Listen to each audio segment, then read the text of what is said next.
ناظرین، آپ کو اہم اور تازہ ترین خبر سے آگاہ کرے ہیں کہ اشرف غنی کے فیس بک پر طالبان حکومت کے حق میں پوسٹ کر دی گئی ہے۔ یہ اہم معاملہ سامنے آیا ہے کہ افغانستان کے سابق صدر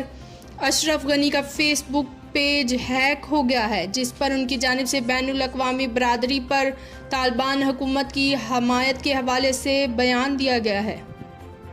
ناظرین، آپ کو بتاتے چلیں کہ سابق افغان صدر کے ٹویٹر اکاؤنٹ پر اس بیان کی تردید ہوئی ہے اور کہا گیا ہے کہ ان کا فیس بک پیج اتوار سے ہیک ہوا ہے۔ بیان میں کہا گیا ہے کہ بجائے اس کے بین الاقوامی برادری افغانستان سے دور ہو، موجودہ حکومت کی حمایت اور مدد کرنی چاہیے۔ بیان میں یہ بھی کہا گیا تھا کہ افغان مندوب غلام محمد اسحاق زئی آج ایسے وقت میں اقوام متحدہ کی جنرل اسمبلی سے خطاب کریں گے کہ ان کو نہ حکومتی اور نہ ہی عوام کی حمایت حاصل ہے۔ ہیک کیے جانے کے بعد اشرف غنی کے فیس بک پر پیغام میں مزید یہ بھی لکھا گیا کہ بجائے اس کے بین الاقوامی برادری افغانستان سے دور ہو، موجودہ حکومت سے روابط رکھے اور مدد کرے، افغان عوام کو منجمد فنڈز دیے جائیں اور حکومت کو رسمی طور پر تسلیم کیا جائے۔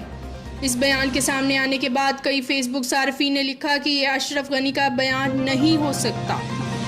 ایک صارف نے بھی یہ لکھ ڈالا کہ اس بیان میں املا کی بہت ساری غلطیاں ہیں، یہ کسی بچے کی لکھائی ہے، جبکہ اشرف غنی کا طرز بیان بہت اعلیٰ ہے۔ یہ تھی ہم لوکل ویوز تازہ ترین۔ مزید کسی بھی اپڈیٹ سے باخبر رہنے کے لیے